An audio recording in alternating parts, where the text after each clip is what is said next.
Hello, everyone.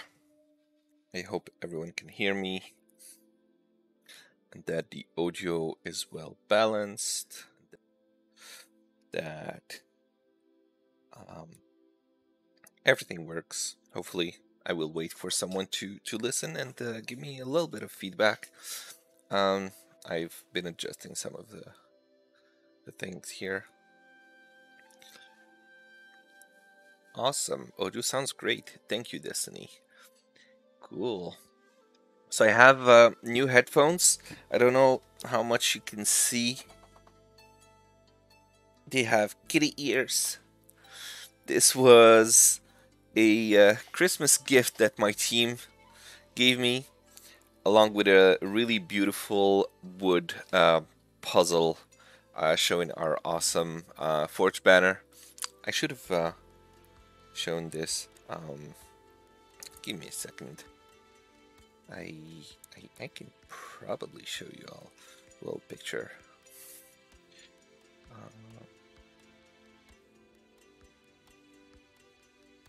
But anyway,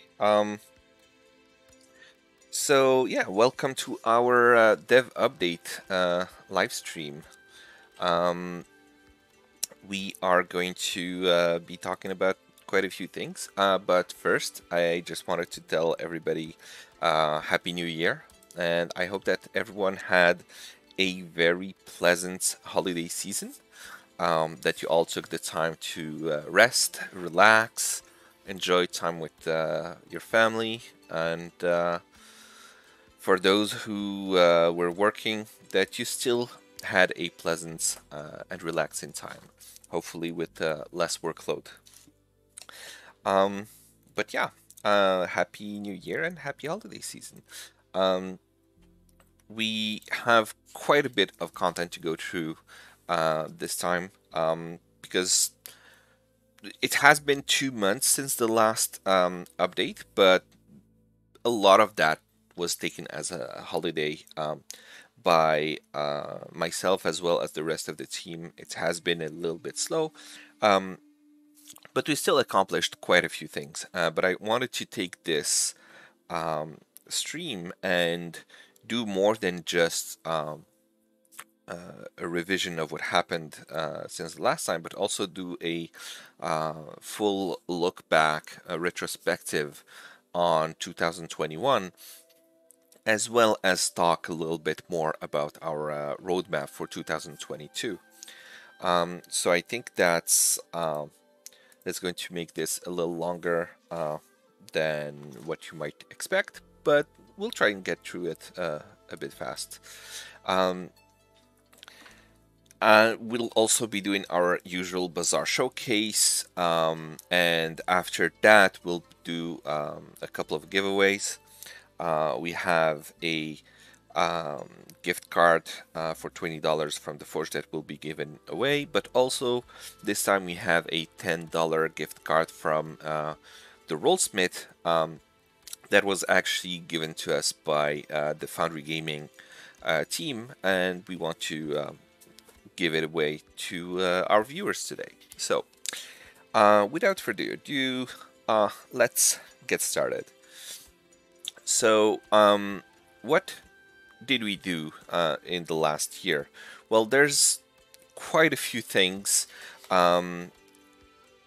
We had our initial launch for the Bazaar marketplace.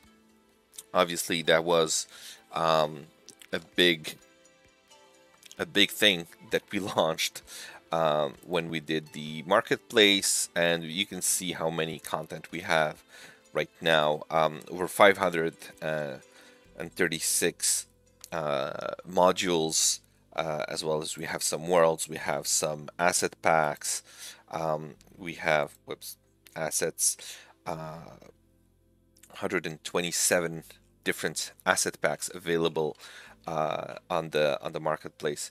That was a very big launch for us because it's something that I wanted to provide since the initial idea of the bazaar. I wanted to have something for users to access content, to download, not just the free modules, but also content that they might want to purchase to make their games easier to run. Um, and this culminated in our marketplace launch. We've been working on that throughout the year, small improvements here and there, more features added, etc. But this was a big achievement, and we're going to continue working on that. Of course, there's always more stuff to to do. Um, One big update was the website itself. As you can see, we have the new navigation bar. We have our new front page also, if you're logged out, um, which has our amazing banner, but it's also much better at showing what the Forge can do for you, um, with, you know, um, its different features. We still have, whoops, clicked by mistake here. We still have more that needs to be done, and we never went back to finish all of the changes that we want to incorporate into the new website design. Um, but yeah, this was a pretty big project in its own to get in the website to look as nice as it does right now. I was not a big fan of the previous website, but it did the job, and this is something I'm really proud of. Um, Other than that revamp, there was a lot of work with, documentation itself, getting our knowledge base set up properly, writing uh, a lot of that documentation, making sure that users are able to find what they're looking for and understand some of the concepts on the Forge. That took quite a bit of time.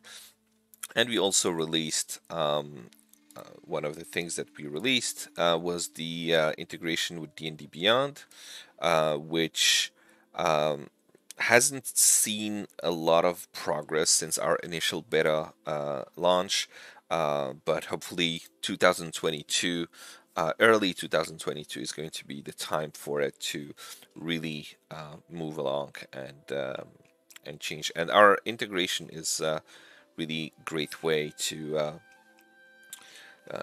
import all your content from D&D Beyond, specifically, rule books or adventures into your games.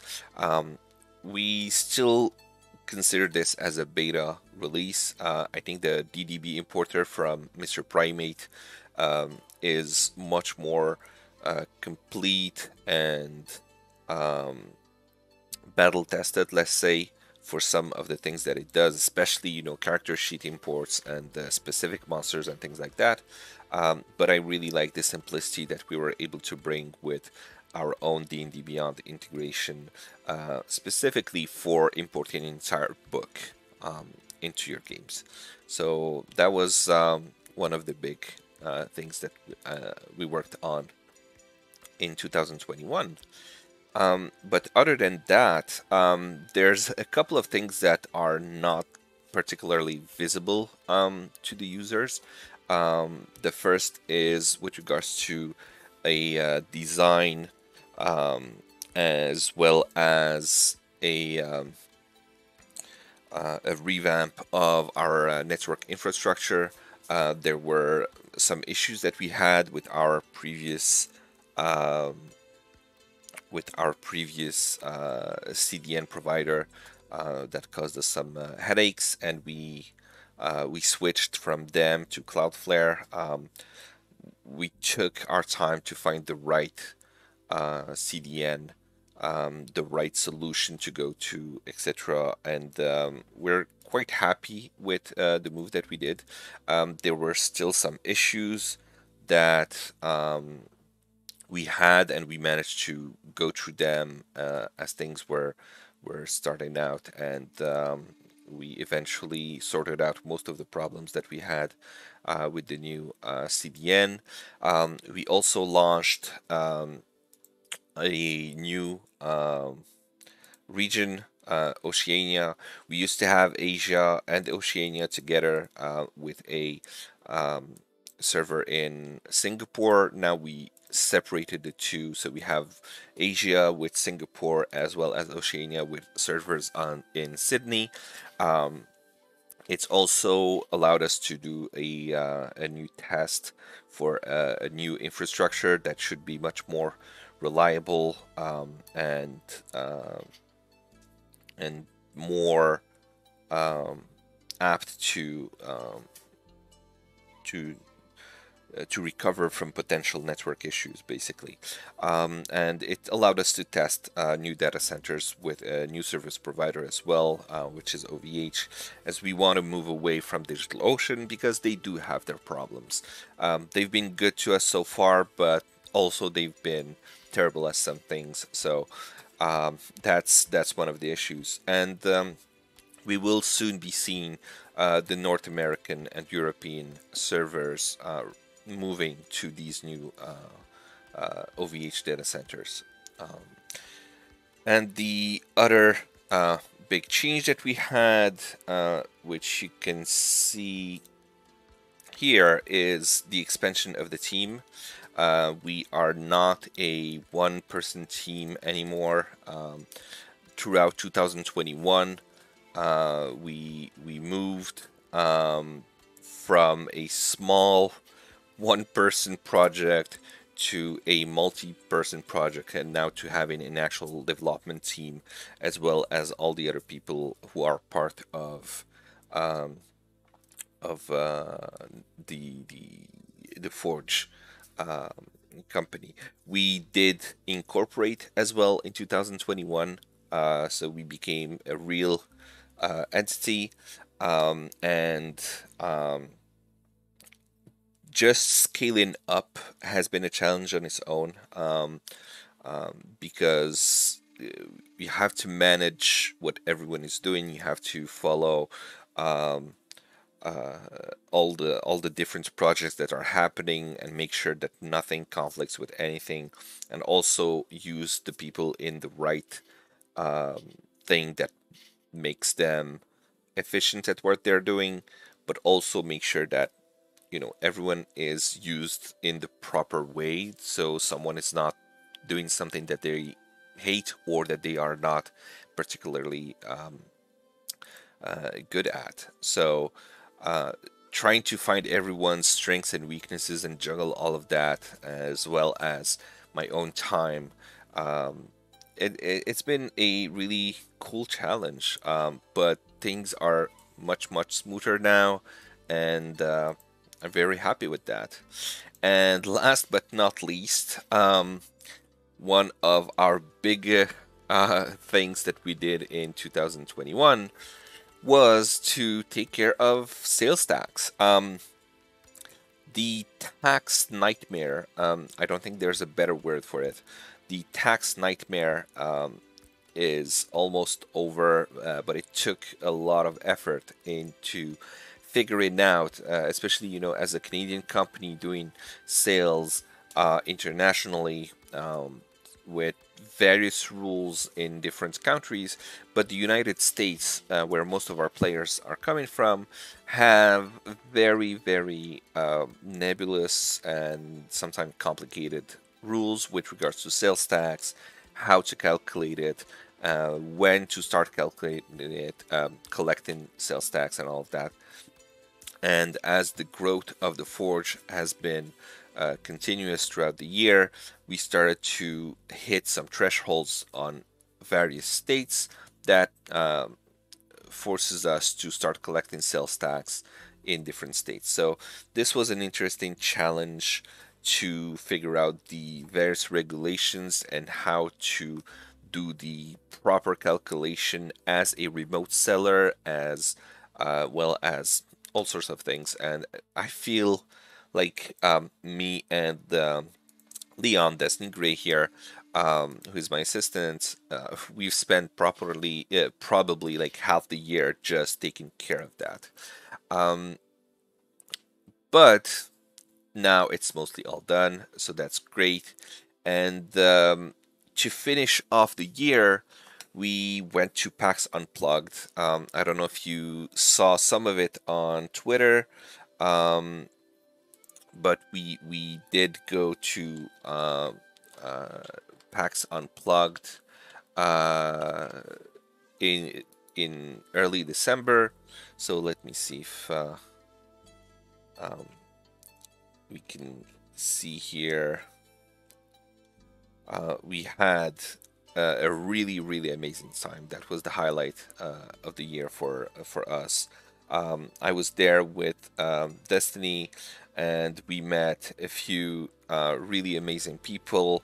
Um, Most of them um, were already our friends, some of them as part of the Foundry gaming team or its community, but we also met new people that were really interesting to talk to, and we posted on Twitter some pictures and a little recap of everything that happened. If you want to go and have a look at that, so that was a really cool time for us. It's allowed us to relax, be among friends, and also, get a little bit of brainstorming with some people, and some new ideas came from it that will result in some changes potentially in 2022. We'll see what happens there, but it was really cool. Um, Now, if we're talking just about the most recent changes, because I'm pretty much done with the overview of 2021. I didn't go into too much details because we do our regular dev updates. But let's talk about the recent changes that we did. So one of the big changes that we did was that if you install um, premium packages from Foundry or from the Bazaar, um, they can get optimized at the same time as they are being installed, so it doesn't use as much of your data storage as it used to. And we also now have a little pop-out icon which allows you to have a single page to view a specific package on the Bazaar, which is a really cool little improvements that allows you to, um, be able to link directly to a package. You can also just copy to clipboard, for example, the link. If you want to have a side-by-side view, for example, if we're looking at the Rollsmith, if you want to have a comparison between this dice set and the other one, instead of opening one and the other, you can just pop them out, and uh, you'll be able to maybe more easily compare the two. So that's one of the big um, improvements to the UI that we did, which was really cool. Iron Monk worked on that, one of our developers. There's a few different things with regards to the Bazaar that you don't necessarily care as much, like sanity checking when we install packages, when we make updates from the packages, as well as I think this was, let me see here. I think this was already in the previous release, but the ability to choose the exact version that you want to go to, um, the ability to lock a version and things like that. So we did quite a few updates there. Um, so yeah, apart from that, we had some work done on our network. There was an issue in Europe that was not our fault, unfortunately, because I honestly prefer when it's our fault because it's something that we can actually do something about it. But when it's outside of our control, um, all we get is users that are frustrated and we have no way to help them. But the telecom ISP in Germany, and they also have some people in, I believe, Ukraine, Russia, and some of the other countries in Europe where the telecom ISP network is used, they had some trouble accessing our website in Europe, and it's caused problems like long loading times to some users. And unfortunately, the ISP, the internet service provider, just was not responding to our emails, and we eventually did a a solution by having a server in a new data center from OVH, which is where we're moving our servers to anyway. But we instead of setting up the entire Forge website there, we just set up a very small proxy that we send all the requests to, and that server just goes and sends everything to our current data center by DigitalOcean, which is in Amsterdam. And so that worked because the telecom users would go through Frankfurt without problems, and then between Frankfurt and Amsterdam there was no lag, there was no issues, so that resolved most of the issues that people were seeing. And so we worked on that, and we also started working on actually developing the the uh, the network, the servers, and all of that that will be um, stored there, so we can eventually get to a a full Forge setup on that new data center. Um, and let's see, we have one big change that we did. If you haven't seen it, you can see the subscription manager here has completely changed. We had one that was doing the job, but not so good. And this is just a brilliant new user interface for selecting the plan that you want to be on, selecting the quota that you want to use, and it just makes subscribing much easier. It makes canceling much easier, so you're not, confused about how to um, how to subscribe or how to cancel your subscription or how to upgrade, etc. We also have the ability now to enter a coupon code, which was really necessary for us as we did our Black Friday deal as well as Boxing Week. So that was really awesome to be able to have users using this new interface to selecting um, the subscription that they want. And so that was one of the big changes um, with regards to our UI improvements here. We also are doing better validation of billing details, especially for US customers. Because of the new tax obligations, we need to make sure that you're not entering a zip code from Utah, for example, if you set your state to Ohio, as an example, because some people could have selected the wrong state by mistake, and so we do some more validations on that. Um, you can see small improvements on the website. Um, as an example, you now have, and this is, I think, just last week, you can now filter um, your games. So there's Storm King, Thunder. You can filter your games. If you have a very long list of games, you can more easily find them in your list. We changed the little circle here that said whether or not your game was online or offline into this, the square, the little as so stop, play, and there's also pause for idle games. So this is a small little polishing tweak, but it just makes things much easier to follow. Um, as another example, you can now from your configuration page, you can basically favorite or unfavorite your games, which you could already do that for almost a year now.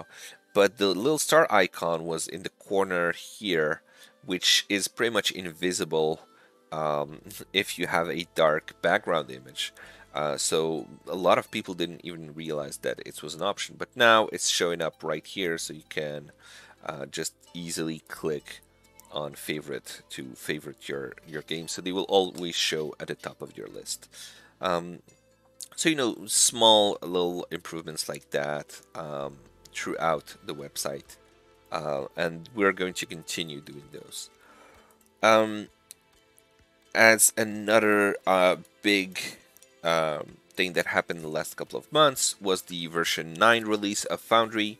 Um, Obviously, that was not our work. This is the Foundry team that they made that release. So you can see that's actually another small improvements that I think is going to be very big actually, in the way that we used to have latest stable, latest alpha, latest beta. We changed those namings for our update channels so we can actually more easily uh, recognize these. Um, and so you have Forge recommended version, and then you have the latest Foundry VTT release, and then we have these versions here. So you can specify a version of Foundry instead. And we also wrote the documentation to explain to users what the differences are between the two. And one of the reasons that version 9 is not our Forge recommended version is because we are still working right now on making sure that version 9 is properly supported on the Forge, because the version 9 changed quite a few things. Some features are not working properly with the rest of our system. As an example, our biggest blocker right now is if you try to install content from within the Foundry setup page, it will be it will loop forever thinking that it's still waiting to be installed when it actually has already installed the package. So this is something that we're almost ready to publish the fix for. Unfortunately, version 9 dropped during our own vacation, and everyone in the team was already off on vacation. So we were able to fix some of the bugs and some of the issues to make the version 9 integration smoother, but some other items in the list were a bit bigger and had to wait until we came back from vacation to handle them. So yeah, that's one of the big changes there. Apart from that, we'd just like to remind users that if you're upgrading to version 9, please remember to always back up your games, just in case you need to recover from a backup. So that's a very important rule to remember, basically. But that's about it. We're going to be doing our roadmap for 2022 just after we show you some content from the bazaar. I'll be leaving, giving the hand to. I don't know if that's actually a English idiom or if it's only a French idiom. Giving the hand to someone, but anyway, I'm going to pass the mic to Destiny Gray, who will show us some stuff from the bazaar, and then we're going to do our giveaway and talk about what's coming for 2022. All right, let me switch to that. We good to go, boss? Everything coming through, right? Yes. Right. Radio. So Your it's me, volume is a Methuselah. little high. Give me a second. I don't know if everyone's eardrums exploded, but So hey, there it's you me go. again, Leon, otherwise known as Methuselah Honeysuckle. Uh Today, like with every stream, we'll be doing a Bazaar showcase. I've always been a big uh evangelizer of creator content, whether you get it through Patreon or the Bazaar. Whatever method you do, I definitely recommend checking out these packages. But if you get it through our Bazaar, you get it stored for free. So we'll be showing off 3 packages today. Dreadful Domains 2 by Mad Cartographer, The Elegant Manor by Divination Illustrations, and the Forest Breeze Asset Package. Oh, is it going right? Sorry, I heard a hang up. Huh. And the Seems Forest fine. Breeze Asset Package by Dungeon Channel. So first, let's throw 3 people on the field here. You see, we're in this middle of this nice little dungeon, and perhaps Hippo Man is about to face off against Nosferatu. We just roll initiative, and look at this. Bit of a different initiative window, as you might notice. This is Combat Carousel. It's a module by Irrational. He's a former developer of Forge, actually, alongside Yeah. Kakaroto and others. Although Kakaroto is not former. It is free, and it is very delightful. It has a lot of features. It very nicely compacts this, so you can start and then starts on this guy. You can go through each turn, and then at the end it brings it back to the start here. You can customize the content, the tracker here, so you can go into your settings and you can configure it to be to give different icons. You can make it larger, and you can do a lot with it. For those who have played the game before, you might recognize some inspiration from Divinity Original Sin, and I personally love it. I've been a bit delayed on adding it to my games because I typically add modules very slowly. I'm cautious like that nowadays after ruining several games previously. Uh, but nowadays, uh, but I definitely need to add this one. As you'll see here, you can customize a lot with it. You can open up character sheets from it. The normal initiative tracker is pretty good, but I tend to think that Combat Carousel fits the horizontal nature of Foundry VTT a lot better if you have a larger screen. Especially since you get these nice, pretty, like, token views. It just looks brilliant. Yeah, looks really good. I'm used to just popping out the combat tracker, but um, the combat carousel just looks so much nicer and much more convenient to use. I remember the first video that Irrational did showing the combat carousel when it was still in development. I was really impressed by it. It looks awesome and very usable. Um, it is, like you said, a free module. It's available in the bazaar or in your Foundry installation. I do want to point out that Irrational also has a Patreon if anyone wants to support his work, and I'll be pasting the link to his Patreon in the chat. It's patreon.com/deadsafe. Thank you, Kakaroto. I definitely was subscribed to his Patreon back when this was a Patreon only module. It just looked so brilliant, and I figured I might as well throw him some monetary support for Combat Utility Belt, which is honestly my second favorite module ever. So it's so darn good.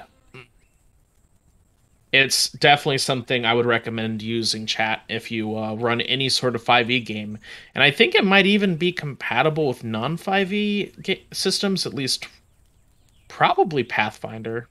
I'd recommend double checking, but Should be, I think. yes, right. So we'll just dump that, and but we will be showing off another package right here. So this is Dreaded Domains 2 by the Mad Cartographer. I It's immediately recognize the meta cartographer's style. exactly. It's dreaded, but it's not dreadful, that's for sure.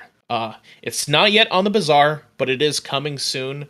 They'll be submitting it for release very soon. Unfortunately, the first one can't make it to the bazaar for certain reasons, but this one is beautiful. So, a lot of it has quite a few maps here. If you'll scroll down, you'll see here that uh there's a lot of maps in here that Uh, are inspired by the new Ravenloft book for 5e, but they're not actually taken from the book, so don't worry. So they'll be great if you're thinking of running something from Ravenloft. I'm going to interrupt you just for a second. We do have a giveaway that we want to do after you're done showing the bizarre stuff. So I just like to tell people to type what was it again? I think Hashtag Forge 2022.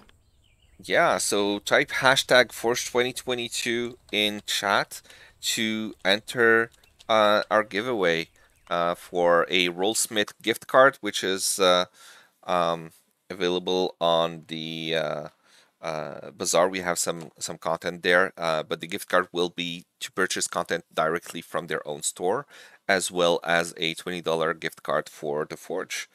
Yeah, uh, go ahead while people spam the chat. Go ahead and continue showing your uh, the mad cartographers. So this is one of those maps that emphasize the philosophy of Foundry where you can put as much prep in as you want or as little prep in as you want. This puts in a good amount of prep. So you'll see that there's this arrow pointing down. It's actually painted onto the tile there. And it keeps pointing down here and there's a big X mark. Now this is where when I would have the players open it up and it's a rather vicious mimic. But why would the people making this dungeon point towards the chest? That's something you can answer as a DM. You could go down this wing and, oh man, there's a slime pit. And you could keep going that way. Or you could go north and, interesting. The players won't see this, but if there's 3 braziers burning and 1 unlit, if they burn the brazier, secret door. Pretty cool, right? And then one final thing which I adored. So you get up to here and the rapids are flowing. The audio is so loud I can't hear anything. But Yeah. the players can actually go down here and these walls are walked through, at least on this side. Water washes them down. Suddenly they can't get out. They've fallen into the net and there's a bunch of bones here. Others have died here before. And just right next to the net, there is a heart chained to an altar. How did these people not escape the cage? Why is the heart pounding? That's something you can answer as a DM. So, this module is full of interesting twists and turns like that, and Mad Cartographer is a big fan of utilizing a lot of fancy modules that really pick up the pace and elevate a lot of his content to make it worth the pricing. And so I definitely recommend checking out this module when it goes live on the Forge. I'm honestly surprised you can put out these many maps each month. It's insane. And he's actually going to be launching a Kickstarter soon for Crucible, a gaming magazine that'll Yeah. release Foundry ready content. We saw that at PAX. That was a pretty cool thing. And you know, Mad is supposed to be 1 map a day, and that just tells you just how mad he was, thinking that it was something doable. But he is still extremely prolific. Yes, even Apparently you he know, did it just for a like while. he did it for a while. Now, just having these extremely elaborate maps, I don't know how often he releases them. Probably like a couple a month. It's still quite a bit of work, and we can see just how much there is there. There's the music. There's the um, the walls, the secret passages, everything is just working in such a cohesive manner. I love it. Yeah. So definitely check this out when it goes live on the Bazaar. There's a bunch of other really cool map packages, though, that you can already buy from him. So we'll be moving on now to the next package set. Uh, we'll be actually showing off 2-in-1 here. It might take a second to load. Uh,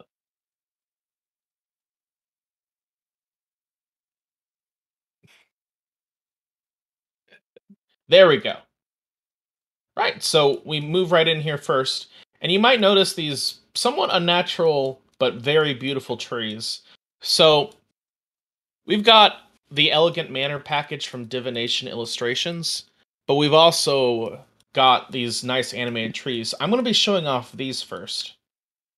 These trees are by Dungeon Channel. You might have heard of him if you've heard of the website that allows you to randomly generate dungeon maps and then exports data already needed to wall up the dungeons and set up everything correctly. He even now supports caves for those of whom want to test it out on his website. It's still experimental, but it still works very well and it looks great. Just a nice random spin up dungeon or cave. And it's gotten more elaborate since I last checked it over too. Now, these trees look amazing. They're even animated if you see me zooming in on here closely. So you can do stuff like set these up as overhead tiles. And then like underneath them could be like this shadow here around like this map, and so you can get some really realistic looking forests. So if you're the type of person that likes assembling maps within Foundry or likes enhancing existing maps like these trees are here, then it looks very nice. And let me show off something really cool I did just on the fly. It took me like a few seconds. I placed this shadow as an overhead tile, and so you'll see the leaves there are actually over the token if you look closely. So your players are just navigating along and they can feel the tree shadow over them. And let's say I want the tree shadow to be thicker. Oh, that's easy. So I just go to the tile here, and I have to go to the foreground layer. And let's just duplicate one of the tokens there. Suddenly darker. Even more noticeable now. Look at that. So, Yeah. so gosh darn beautiful. And you can set this up so like, here, let's see if I can do it on the fly real quick. So like, let's set this up so it's roughly centered, right? And we're going to set this up. We're going to actually move this to, zoom out a little bit. We're going to move this to the foreground layer. So we're going to, give me, okay, where is overhead tile? There we go.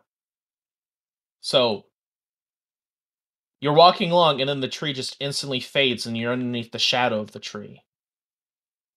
And it's small stuff like that that makes Foundry worth experimenting with so much.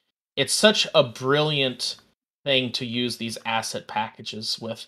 And it's part of my always comprehensive goal to paint these packages, this content, wherever you get them, but hopefully from the bazaar, as a palette for you to use as a GM. This is something for you to create with. This is something to make prep easier or to make prep more interesting. Imagine your players walking through a forest and just the tree line disappearing as they walk under it to be replaced by the glistening, shaking leaves in the wind as they walk under each branch. It's pretty awesome and just adds so much depth to your map with such simple changes. It's really awesome. Yeah, and like heck, like your players won't notice if you just copy and paste the same tree over again, like rotate it a bit, and then rotate the shadows a bit as well. They'll never notice, and if you do, just throw in an extra tree or two from the pack. There's like, gosh, like 30 of them or so. It's ridiculous.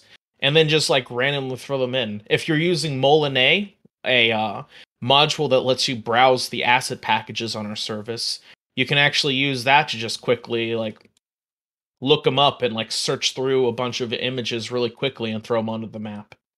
So now we're going to be showcasing the actual package that these assets are on, which is the Elegant Manor map.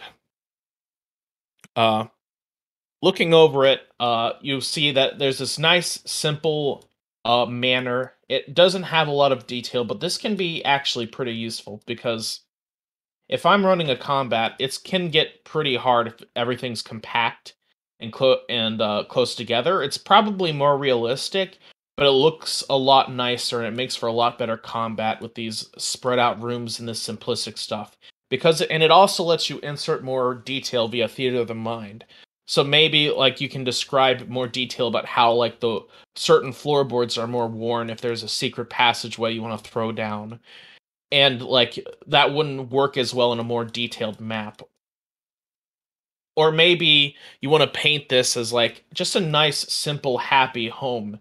And the fact that it's less cluttered and more spaced out and clean kind of helps emphasize that mood in your players' heads. Oh, yes, and by the way, this map set for the Elegant Manor also has a nighttime and dusk version. Uh, so we're trying to load into floor 2 here. We'll go up to floor 2 and we might see something a little strange. A lot of bedrooms, a lot of very small ones. Maybe this is a lot of guest bedrooms for the manor lord who likes to keep over guests. Or maybe he's secretly Hippo Man and he's luring your players in. He's a were hippo and he's luring them in to ambush them at night. And he's going to harvest your players' bones for keyboard keycaps and their adrenochrome for keyboard lube, as is right and proper. For those not in the know, um, Destiny Gray here is a fanatic of mechanical keyboards, and he keeps talking about them, and I always keep saying that he's a cultist and that he's in the cult of the mechanical keyboards. I'm not in a cult. Give me your adrenochrome, boss. Anyway, that'll actually be it. I just wanted to show off these packages and how nice and simple this one is. And this one goes for pretty cheap on the bazaar, so I'm definitely picking this up for use. My players are going to be very disturbed when they're wandering around a post-apocalyptic campaign that they're in, and they just come across this random nice forest manor. Like, what the heck is happening here? And I'm going to do absolutely nothing to them, and it's going to make them ridiculously paranoid. So thanks for tuning in, but I think that'll be the end of my showcase there. All right, thank you, Destiny. And with that, let me just disable my video from there, and then we can switch back to um this. All right. So thank you, Destiny, again. And we're going to be doing our giveaway now. So if you all want to, um, those who haven't, obviously, type hashtag Forge 2022 in the chat, and we'll be doing our giveaway. So for anyone who hasn't had the chance, we still have a few more seconds uh, before you can join the giveaway. All right, and Destiny just posted the links for the various packages that were showcased today: Combat Carousel by Irrational, Dreaded Domains 2 by the Mad Cartographer, as well as Forced Breeze by Dungeon Channel. All right, and with that, we are going to close the giveaway. I'm gonna give you 3, 2, 1. All right. The giveaway has been closed. We're going to draw one entrant. The first one is getting the choice between the $10 gift card for the Rollsmith or the $20 gift card to the Forge. And the second one is going to get the remaining one. So, the first winner is Michael Druin. Congratulations. Congratulations. Are you there?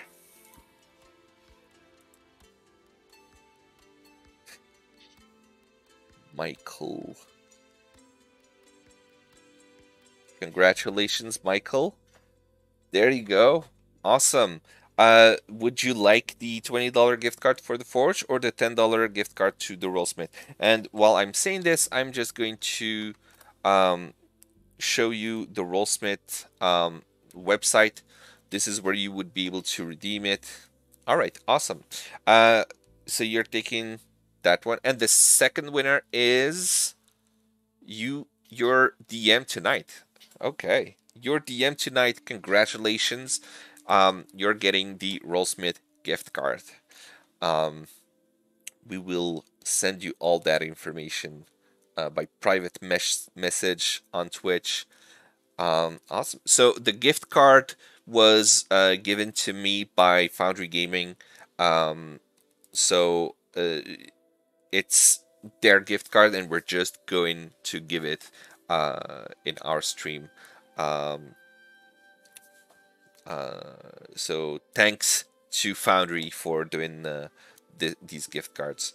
And so yeah, it's a $10 gift card to let you buy any of these packages for Foundry, which have these amazing dice sets for Dice So Nice. Um, and they look really good. With $10, you can get two different dice, um, and they're really awesome. All right. Um, Uh, Destiny, if you could please get the email addresses from your DM tonight, as well as Michael Druin, uh, and then will be able to send you those links via email. All right, let's get back to our scheduled um, programming. So, the roadmap for this year, as well as I guess what's going to be happening soon. So the roadmap, I'm limiting a little bit the scope of what I want to do, but at the same time, let me just see. Uh, there's actually a roadmap article that is unfortunately quite outdated. Well, it's not, the main post is outdated, but I haven't posted an update to it in almost a year. But I did update this recently, so that kind of tells you what the roadmap is. It's still remaining the same for 2022, which is these four major items. I want to continue working on the D&D Beyond integration. It hasn't gotten much love, unfortunately, in 2021, apart from its initial release. But 2022 will be all about the D&D Beyond integration. I have quite a lot of wild dreams about what I want to do with it. So we'll get started on that. There's still more polish to be done to the website. So you saw the recent changes that we talked about on the website itself, as well as the filter games and very small things like the um, changing just the icon of what a online, offline, or idle game is. To me, that's part of the polish category. With regards to stability, also, we're going to be moving data centers to OVH. It's been in the works for probably 6 months now, with regards to design, with regards to testing various things. There's still more work to do, but we're accelerating that because of some recent issues we've had, again, with DigitalOcean not being able to meet our needs. So we're moving towards these new dedicated servers that's going to improve performance and the overall user experience. Um, we are getting into a groove now with everyone, so we'll be able to see more features coming soon. As an example, we have two-factor authentication coming very soon. It's something that Bruno has been working on for a little while. We've also had a lot of work done on the image optimizer, which has been disabled when we switched to the new CDN, and we couldn't have that same feature. The new CDN still has the WebP optimization, but we lost some of the other features that we had with the image optimizer, like we had with Bunny CDN. So we have re-implemented some of those features to make the optimizer work better for you. As an example, when you're browsing your assets library, you would be seeing actual thumbnails instead of downloading the full image that just gets shown as a small image inside your browser. So it will speed up a lot of accessing the website and things like that. Um, Apart from that, um, you know, we had the new subscription manager that was recently released, but we're also going to be redoing the entire um, uh, profile page, so that when you're on your profile section, you have a much better view um, of your information and being able to modify it, and just basically giving it a fresh new look, uh, for the account page. Um, so that's part of the polish and stability section, but there's also the bizarre improvements, so that's going to be a big focus for us in 2022, with regards to um, just making the bazaar easier to use for everyone, being able to show some recommended packages, better discoverability of new content, whether free modules or marketplace content. I think we need to improve that to so people can find um, some new cool modules to install. Our this left sidebar here will probably change, so we'll want to have a new way to filter content as well, that's easier to use. And also, a lot of work is going to go in the back end, specifically to making it easier for Bazaar creators to actually make their content and offer it to the users. That will also come with our upcoming Patreon integration, because this is something that we spent a couple of months in 2021 just brainstorming, writing different proposals, seeing how that is received by our users, and by the creators, mainly. And so, um, while we have a design that I think will be really great, um, for integrating your Patreon with your Forge account, and just being able to install all of these contents from Patreon subscriber Patreon creators, when you are subscribed to them and not having to use up any of your quotas. That's going to be really great, um, for everybody. Just a very good convenience to add. The D&D Beyond integration, of course, is also part of the bazaar. Um, and the final item here, which is something that I showcased in our last dev update, is the automatic backups and restores. Uh, I used to call it Time Machine. Now we are moving towards Save Points as the name of the feature, which I think is much more nice with regards to gamers. You've hit the save point and you want to, uh, it's a save basically for your games. So yeah, the save points feature will be advanced. Uh, we'll work on that still. It will be released in 2022. Last time I showed it, there wasn't any um, progress on that because of the vacation and all that. But we're going to have it ready sooner rather than later. Um, Other stuff that we started working on a couple of months ago is internationalization support. So you could change the language of the website from English to, let's say, French, Spanish. We have a couple of languages that we want to be focusing on, specifically with regards to where our user base is located. Um, and that's still an ongoing work that our developer Rikus is working on. So there's some progress there, but we're not yet ready to release it.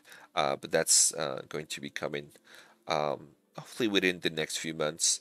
And yeah, that's about it. That's kind of our roadmap in general for 2022, where we're going to improve the performance and stability of the service. We're going to improve the user experience by adding various polishing notes to the website, as well as improving the bazaar and bringing that long-awaited world builders save points feature to our users.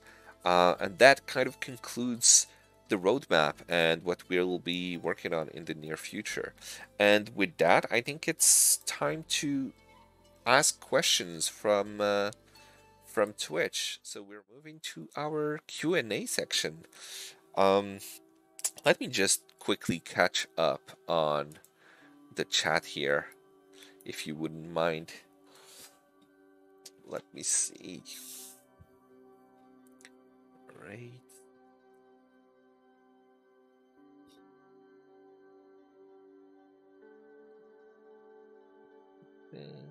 Some more talk about the cult of the mechanical keyboards. I see.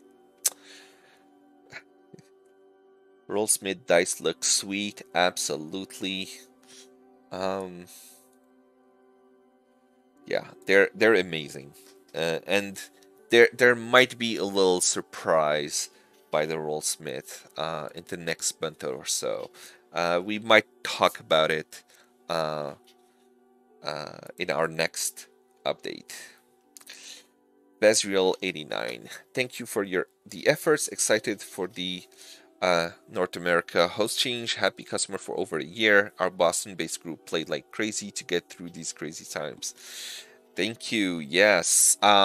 It has been a crazy year. I think still a bit less than 2020, but it has been a crazy year, and I'm really happy to have been able to launch the Forge when I did, so that it can help people who have to play online, with the pandemic, um, to have a solution to be able uh, to to play. And obviously, Foundry is the product that was released just in time to get everybody on board, and being able to just make that transition to online gaming easier has been a privilege for me to be a part of that.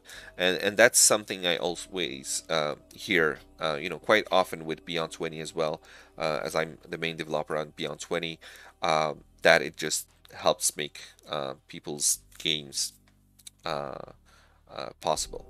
Let's see, CCGMK, just a random dev question. How are modules updated on the Forge store? Notice my module is showing a couple older versions. So the way that the bazaar updates is that it runs every 5 minutes. So it runs every 5 minutes, which means that technically the update should appear after 5 minutes. That's not the reality of it, because going through the over 2,000 packages, I mean, if you count modules, systems, worlds, assets, it's over 2,000 packages. So to go through all of them and check if the manifest changed, that generally takes maybe 10 minutes. I do have some plans to improve that so it does a few checks in parallel instead of doing them sequentially. But it takes 5 to 10 minutes to go through the whole list. Then once it finds one, it can take sometimes just a few seconds, sometimes 10 minutes, 15 minutes, depending on how many files there is in the zip file, between downloading it, extracting it, uploading the content to S3 storage, which is our assets library, and then going through every entity in compendiums to change the links to use the CDN, so our optimization phase basically, and then syncing that content across the 4 different regions. So that can take a little bit of time. But generally speaking, 10 to 15 minutes is the average before an update is pushed and becomes available on the bazaar. Most times, by the time that you push the update and go to the Foundry admin website to enter the new version, it will already be available on the bazaar. One thing of note, however, which is one big sore point because it causes a lot of confusion, as you can see here, it's found 2,409 packages, supporting Foundry version 9. So you can see here. Oh, sorry, I'm showing the screen, but I'm in the wrong uh, layout. All right, so you can see here found 2,409 packages supporting Foundry version 9. And if you hover here, all the packages and versions compatible with your version of Foundry are displayed. If using the Game Manager, you can set the version in the Game Manager tab. So let's say, for example, Daiso Nice, okay? Well, maybe not Daiso Nice. I wonder which. Let's say D&D 5e system. Okay, so the last version 1.5.6. Maybe this won't work. But I have. If I switch here to version 8.0.8.9, you see it's 2,378 packages instead of 2,409 as we saw before. And you can see the packages here are getting downgraded as part of the update. So you can see, for example, if you go to levels, um, you, the versions like 2 point something version is not visible because it's incompatible with 0.8.9. So one of the thing that users sometimes get is that they are on 0.8.9 and they are just not seeing some of the new releases because they are V9 compatible only. Hopefully that answers the question. Let me see. I missed a bunch of questions. Going back here, let's see. Just wanted to say I'm loving the Forge so far after moving to Foundry from Roll20. Thanks very much for your great work. Thank you, K Twilight. Thank you very much for that. It warms my heart to hear that, and the plus ones as well. Let's see, your DM tonight. I converted my assets and maps to WebP tokens and such load faster, but the maps don't when in-game. Looking at the preview, it never loads. I have to open a new tab and look at my library. That's weird. I haven't heard of that issue happening. The maps don't load in-game? Make sure that it's not a resolution issue. If the map is more than 16,000 pixels in any direction, then it might not be loadable in the GPU. You'd have to check what your GPU's resolution maximum is per asset. But yes, do open a forum post or join us on Discord and we can help diagnose where the issue is coming from. I have been wanting to upgrade to V9, but it's been hard to find out if there are any unresolved issues still to be fixed. Would it be possible to have some central location to go and see upgrade related issues so we can see when they are resolved? That's a very good question. Generally, if you see the Forge recommended version is not yet V9, then we consider that there are still some issues to be resolved. We could probably do a better job of communicating where the issues currently are, but if you go to our forums, you will be able to see some of that discussion around V9. There's, if I switch back real quick here, there's in the forum, one of the latest posts is need information to help decide when to switch to V9, and that I haven't read it, but I think Kevin here basically explains what those issues are, and you can there's I believe a spreadsheet also that was posted by the Foundry team that shows the compatibility between different modules and systems and Foundry version 9. Let's get back to the questions here. Hopefully that answers yours. Um, Kalik, I believe. Uh, but let me just clarify one last thing. The current issue that we have with version 9 is that when you are not using the game manager. When you are in Foundry's setup page itself and you try to install a package on version 9, it will start looping, like installing, and it waits forever. Even if the installation is instantaneous because of the bazaar, it will think that it's still waiting basically. And that's something that I fixed last night, but it's not yet released. So we'll be working on fixing that specific issue, making sure that it's fixed properly, and releasing that in the next couple of days for sure. And the second issue is with regards to installing premium content that are sold by Foundry VTT rather than from the bazaar, um, and that can cause an issue because uh, I believe the Torg system itself only has a V9 compatible version, not a 0.8.9, and right now we are installing protected content through 0.8.9 because of the little compatibility issue. And so that also needs to be fixed. And I've done some work again yesterday and gotten that to work, but it still needs more testing. But I expect this week it will be resolved. But yes, if you use the bazaar, it should be okay. Um, Shakespeare. Just tuned in. Was there any announcement of US West Coast this year? West server this year? No West Coast server for this year. I don't know if we'll do that anytime soon. It is something that I've heard sometimes people ask about, but we are moving our servers to a different data center, which hopefully will just make everyone's experience much better, improve the performance and everything. So a West Coast server might not be necessary.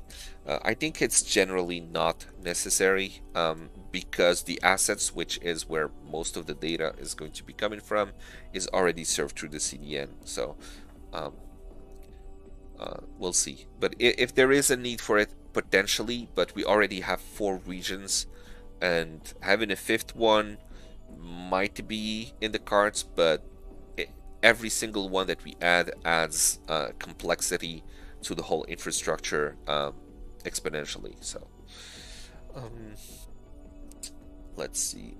Make sure the new scene image location is being pointed to in-game. If you only install conflict bazaar. Explain like I'm 5 world size. What's experience when world size reaches 100 meg? Is this a PC resource contained or server size? That's a very good question, Vesriel89. So the question is world size. What's the technical difficulty when you have a world that is 100 megabytes? First of all, if your world size is 100 megabytes, you have a few issues. The first is when Foundry launches, it needs to read that entire 100 megabytes from the disk. So it's, 100 megabytes, if it takes 1 second to read, then you already are waiting 1 second more to launch than if it was a much smaller size.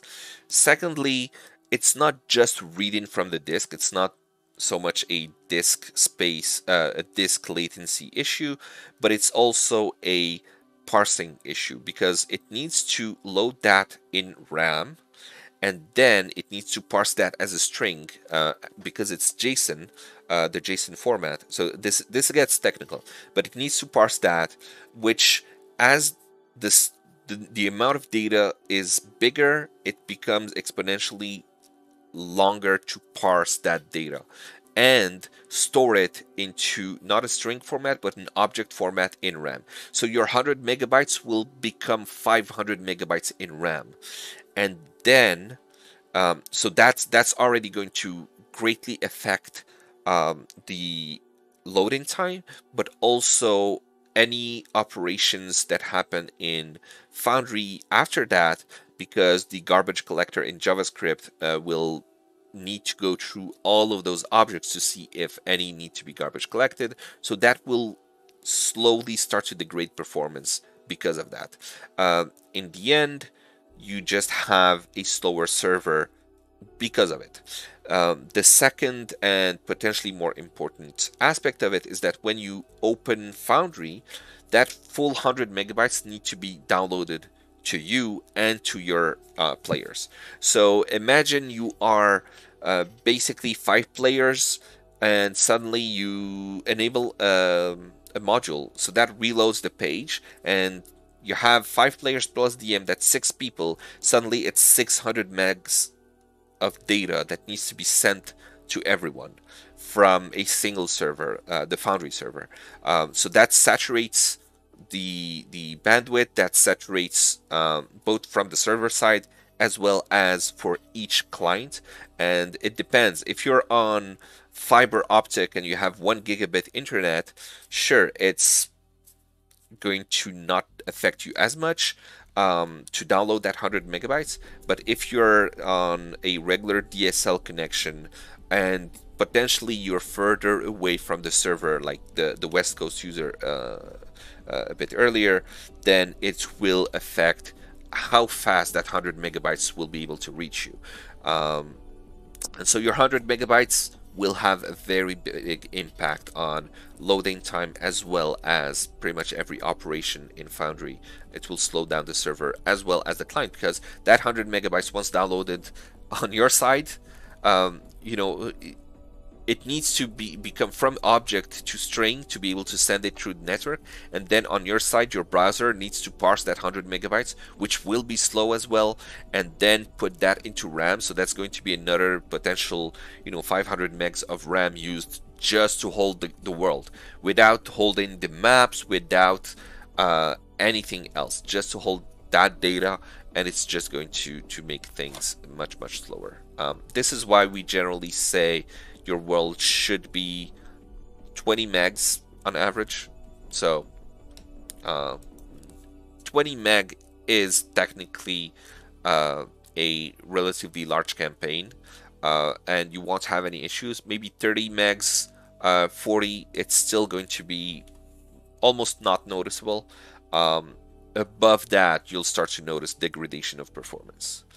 Your DM tonight, yes, using shared compendiums will help, but not necessarily, because since 0.8, Foundry unload, actually when you log in into the game for the first time, it will load all of those from the shared compendium to give you an index, basically saying, if you have a journal entry, and in the journal entry you reference an actor that is in that compendium, you want that actor to not be a random string, like the ID of the actor, but the actual name. So when it's clicked, Foundry knows where it is and it can open it and all that. So it needs to load all those compendiums.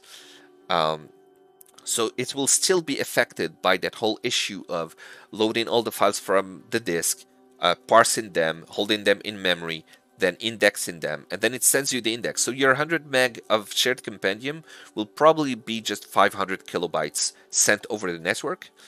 So it will have a lesser impact on the performance from the client side, but it will still affect the performance on the server side because it needs to have all those compendiums in memory, and it will also affect the loading time. So that's why when 0.8 was released the first time, I think 0.8.6 as the first stable release, a lot of people had loading issues because it was extremely slow to load into the game because of that. And then they improved that with subsequent releases, but it's not a problem that's ever going to go away. So the more compendiums you have, the more content you have in compendiums instead of your world, the smaller the amount of data you'll need to download when you log in, but still the larger work that needs to be done when Foundry launches, because it still needs to parse it. It still needs to use a lot of RAM, etc. As an example, Foundry used to be 1 gig RAM server is all you need.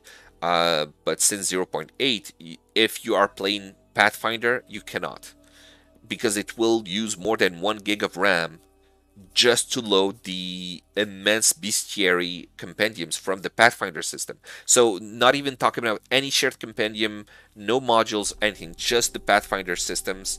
I believe they improved that by splitting some of the data after the 0.8 release. But yes, you could not. It was using more than 1 gig. I think 1.5 to almost 2 gigabytes of RAM just to load the Pathfinder bestiary um, when you launched, and that was taking like 30 seconds to launch or something like that. So Pathfinder users were the most affected by it, and 1 gig servers that some people were using were not big enough anymore, and Foundry kept crashing because it ran out of RAM.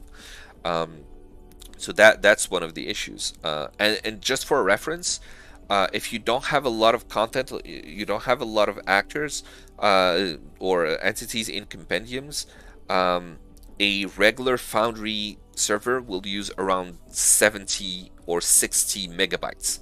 So you can imagine going from 60 megabytes of RAM to almost 2 gigabytes. That's a big difference. Yeah. All BTR from Beyond in my Forge Create Companion. Yeah, that will affect your loading times for sure. Um, it's it's better now, with the latest 0.8.9 and the version 9. It's much better. And we've also had to make quite a few changes in the backend on the Forge as well to accommodate more of that. This is part of our continued stability improvements. We're using larger RAM allocations for each Foundry process and things like that to make it run smoother when you have those large compendiums. But it is unfortunately affecting the loading time and the performance of the games, and some people think it's because the Forge itself is slow. It's not the case, at least it's not always the case, but that's why when someone is complaining about lag and issues, we have a few different things to check first before trying to figure out if it's a problem coming from our side. But yes, thank you for that awesome question. Uh, as you can see, when it's technical questions, I can talk for a long time. um, awesome. Is there another question?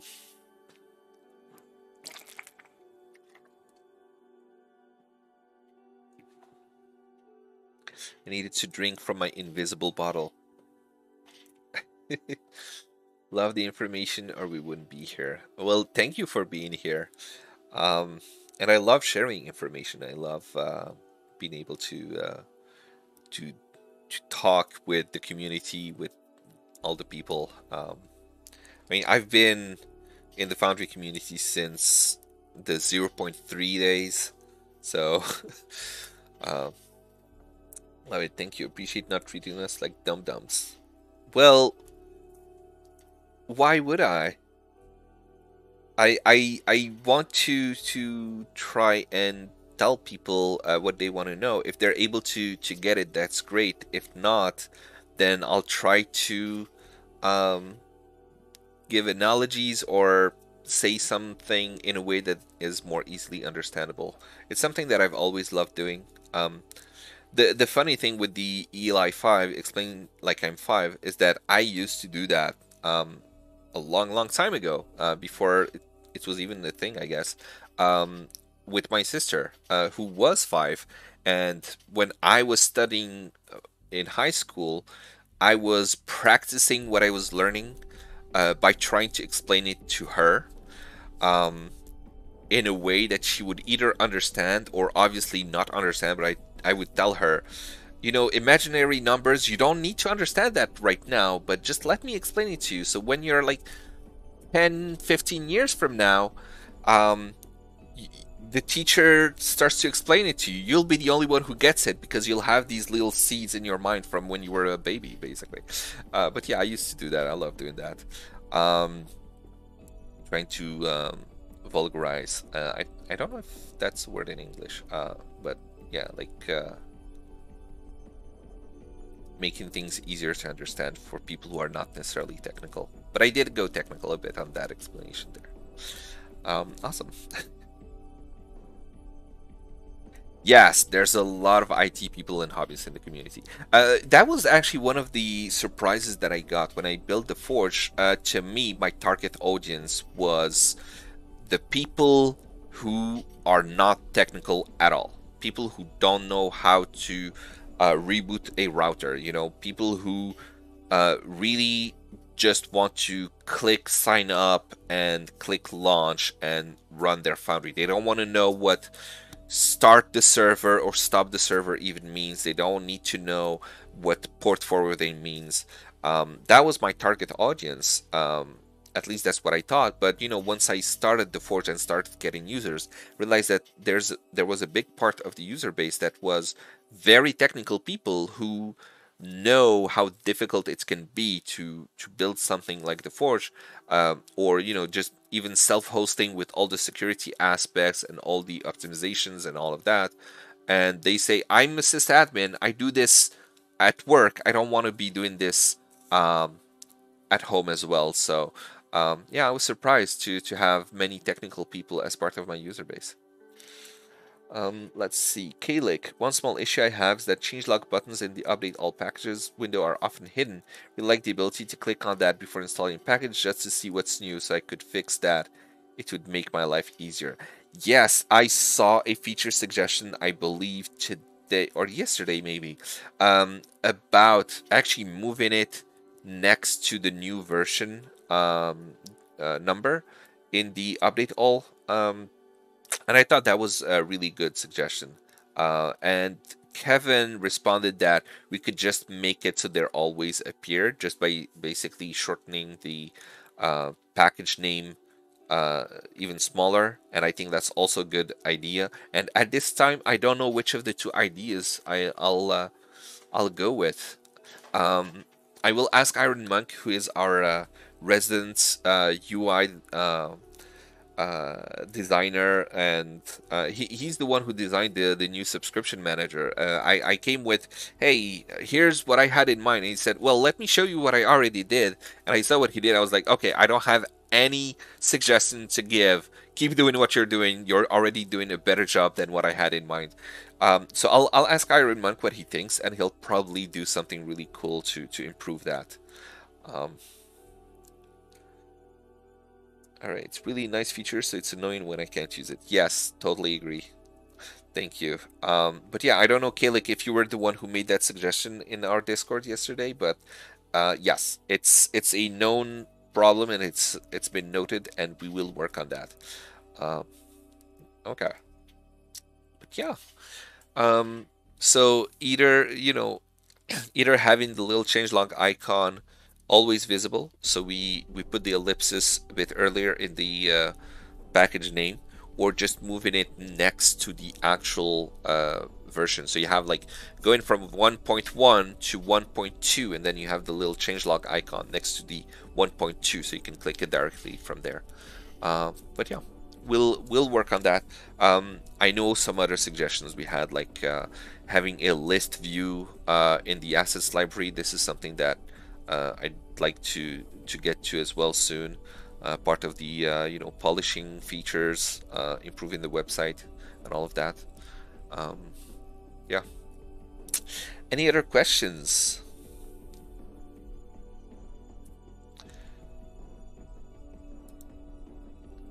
Awesome, Kilik. And glad to have you here. And keep throwing your random nitpicks at us. We love those. It's with all the small nitpicks that we make something better for everybody. All right. If that is all, I'm gonna still give you a little bit more time to come up with new questions if you have any. But otherwise, we will call it a day. Um, so yes, no. Why is poutine cheese so chewy? That is a great question. I have no idea. But it's good. It's great. When we were at PAX in Philadelphia, we went to an Indian restaurant and they had Indian poutine, which was so amazing.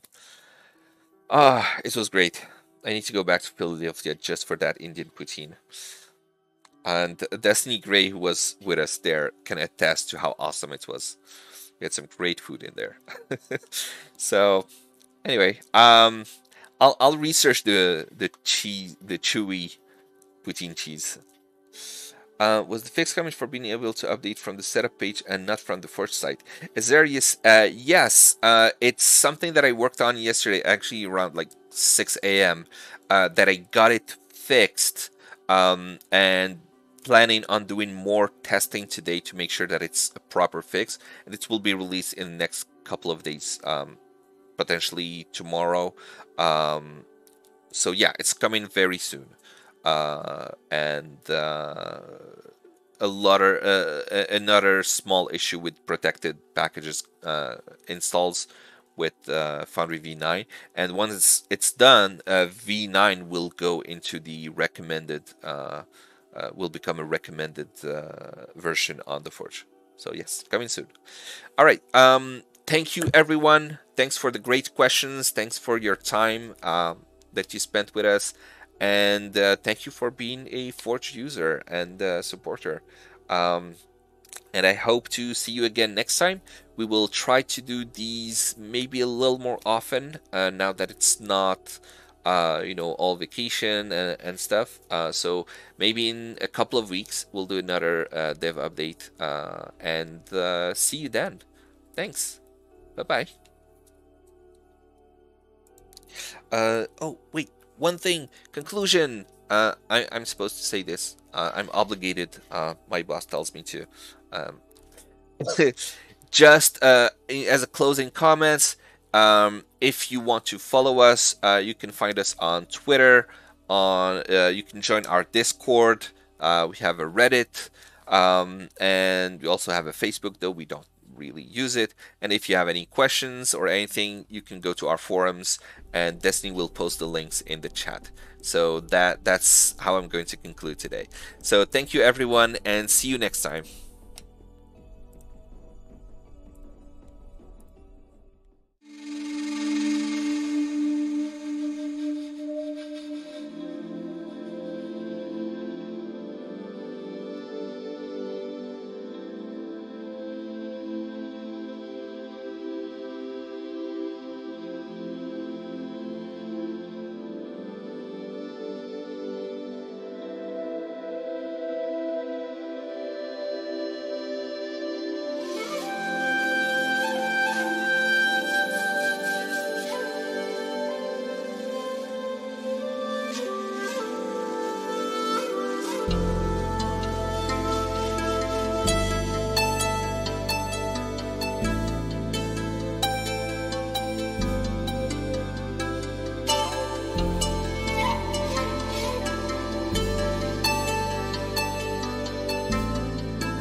Thank you.